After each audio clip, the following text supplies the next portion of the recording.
Hey guys, it's Carrie from New Leader University. And today I'm going to teach you how to do your own on the fly, freeform team talent analysis to help you drive better results quicker in your career through your team. It's a lesson I wish I had been taught much earlier in my career, but unfortunately did not happen until I fell into what I like to call the perspective trap. And I experienced my first really big failure. But all of that is gone because today I'm here to teach you how to do it now. So you don't have to wait and learn the hard way, and you can be successful quicker and progress your career the right way. Let's get after it. This lesson puts new leaders squarely ahead of expectations when they're entering a new role and helps struggling leaders showcase that they've had a major shift in mindset in order to drive results differently. In short, this shatters the perspective trap and helps you avoid those failures that lead to those tough, hard lessons. What is this crazy perspective trap that you keep talking about? It's honestly just 3 common mistakes of perspective that all new leaders and struggling leaders often find themselves stuck in. Number 1 is that you think your success is all about your skill and your talent. It isn't.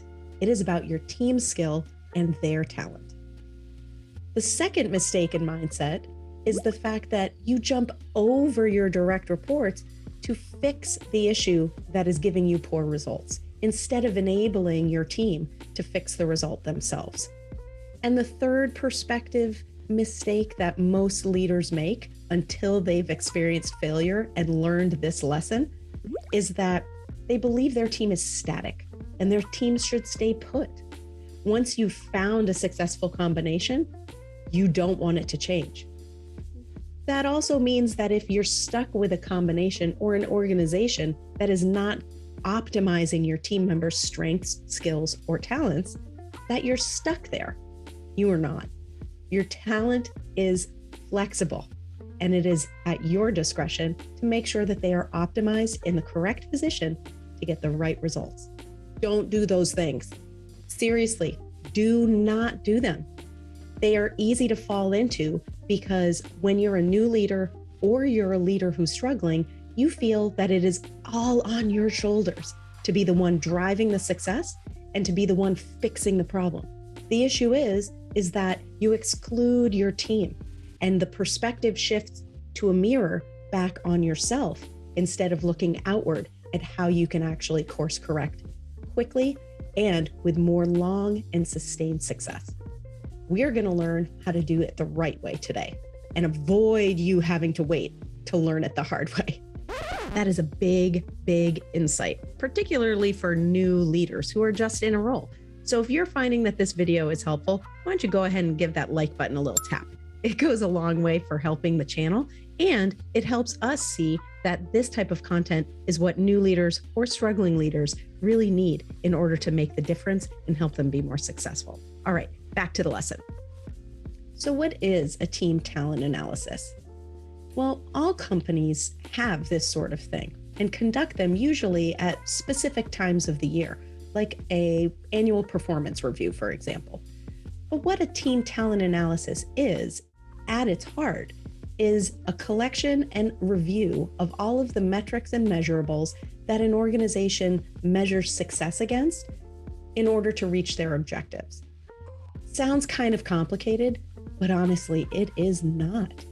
Now, this is usually applied just to your direct reports because every subsequent layer should have their supervisor actually performing something similar on their level to measure their success. What I'm going to teach you today takes away all of the corporate lingo, takes away all of the corporate processes, and really creates your own personalized way of assessing your team on the fly at a moment's notice to have all of the data and the information at the ready.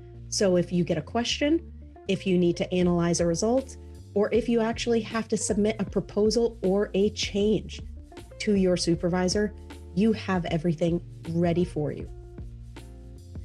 See, what is generally not told to new leaders or struggling leaders is that the most successful leaders do this exact process on their own, in their own personalized system, frequently, all year round, on their own timetable, based on when they feel they need the information. It frames the analysis of their results.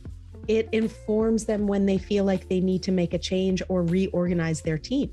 It helps them decide which initiatives to tackle first. There are so many benefits to having this data at the ready that great leaders do this exercise frequently. Now, for those of you just starting out, or if this is going to be a brand new process for you, it can seem overwhelming. But guess what? Even by doing this quarterly, allows you to be able to have a much more informed decision-making process. And it also helps you gain confidence and know your team better. The what and the why are pretty straightforward. But unfortunately, most new leaders, or even leaders who are struggling to get the results that they feel that they deserve, aren't always given a roadmap on how to get the best results the right way. Unfortunately, most leaders get stuck in either that timetable that we talked about before, or the corporate process that is put in place, especially if the process has changed from the previous iteration. Instead of acting out of the right purpose, which is to drive better results the right way, or from the right perspective, which is through your team. Here is your roadmap. This complete 3-step template is going to give you all of the data, complete with alternate routes, so you avoid those perspective traps that are always along the way. But it will give you all of the data that you need to be more informed, more successful, and drive much better results fast.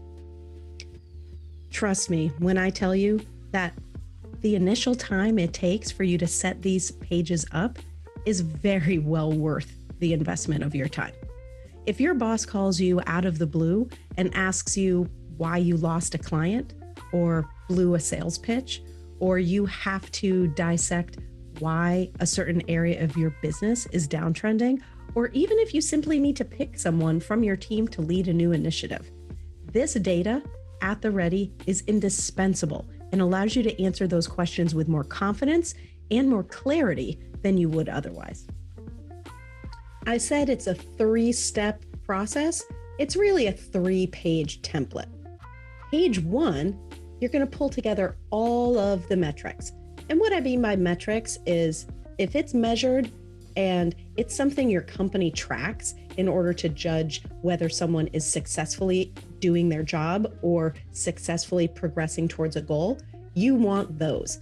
Chances are they are on reporting that is already given to you. So it's really just a matter of gathering the reports and pulling the data for each member of your team. Put your team members along one axis and the measurables along the other. Do not rank them. In fact, maybe list them alphabetically to be completely objective. Boom, there you've got it. Your metric analysis in one quick, easy snapshot. It allows you, if you've done it in a spreadsheet, to be able to, on the fly, rank people based on a specific metric, yet be objective to make sure you're seeing people's successes, their strengths, their weaknesses, and where you may need to apply a little more teaching to help them raise a result. Page 2 is just like page 1, except instead of metrics, you're going to be putting down their skills or proficiencies. And what I mean by that is a skill or proficiency that your company either seeks to develop, prizes, and looks at as a way that people are seen as successful or effective, or are just desirable skills needed for the position that they have. Examples of these skills would be effective communication, or strategic planning, or engagement with team, or active listening. You will not rank your team on this form either, but you are going to assign them a rating. Think 1 to 10. 1 being that they struggle with this skill, or it's severely underdeveloped and needs to be part of a development plan.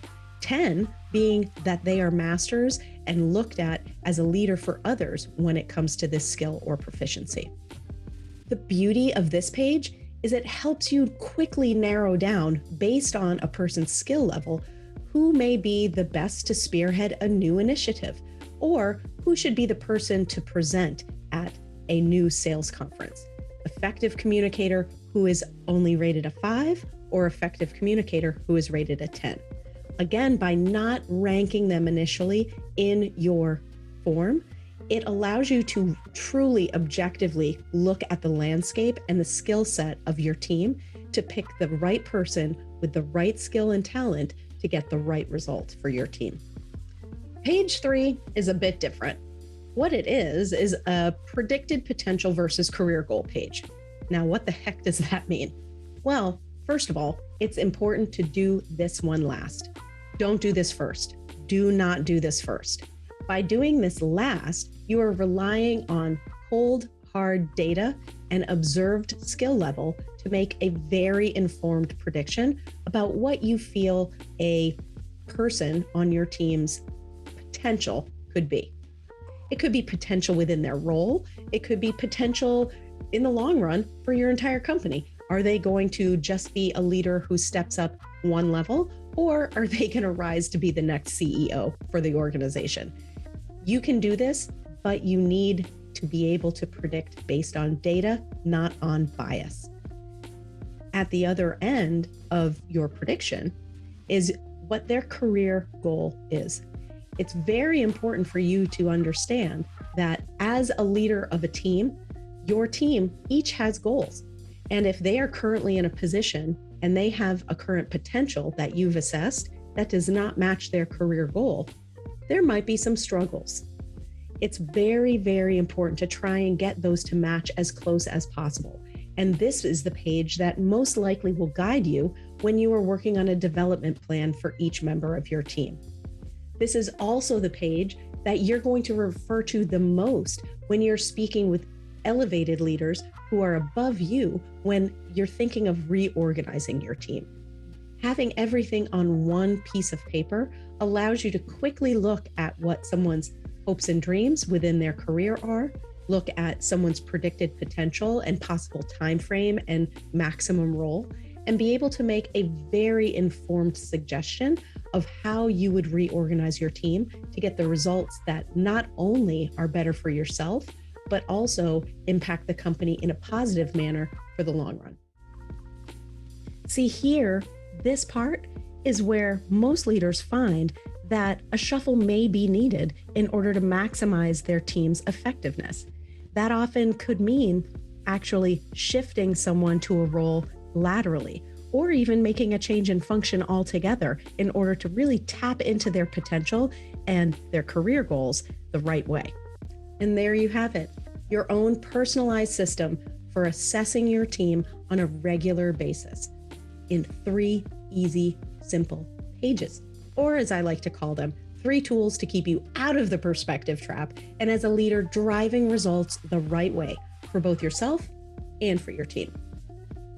For those of you who are looking for a quick shortcut, don't worry. New Leader U has got you. Down in the description box below, we'll have a link where you can go and download a free template that is customizable for yourself. In closing, this is a particularly powerful lesson for someone who is new to leadership. These lessons are generally taught after failure. So we want to try to get ahead of that and help you. NLU is here for you. We don't want you to have to wait for a bad review or a tough failure or a result that you most certainly don't deserve.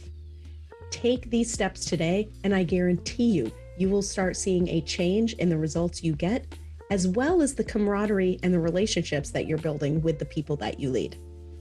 For leaders who are struggling to get the results that they feel that they deserve, or who feel that they are being doubted in their role based on their skills, well, this is even more powerful for you, because by implementing this type of a freeform on-the-fly talent analysis system for yourself and doing it regularly, you are going to be able to showcase a complete shift in your mindset in order to drive results differently. You will find with this data at the ready whenever you need it based on your own personal organizational style and not your company's timetable or your HR system's process. By having this ready, you are going to answer questions with more confidence. You will be more informed in your decision making and your suggestions, and you are going to foster a team that actually develops and moves their career along versus being static, stuck in the quagmire, driving results that they probably feel that they don't deserve. All right, that's it. Thanks so much for watching all the way through. And if you haven't already, click that subscription button. We would love to have you back next time for another key leadership lesson from New Leader University. As always, give us a comment below, let us know if this helped you out, and come back and let us know how these talent analysis are doing to help you become a more successful, more empathetic, and more driven leader. All right, see you again next time. Bye-bye.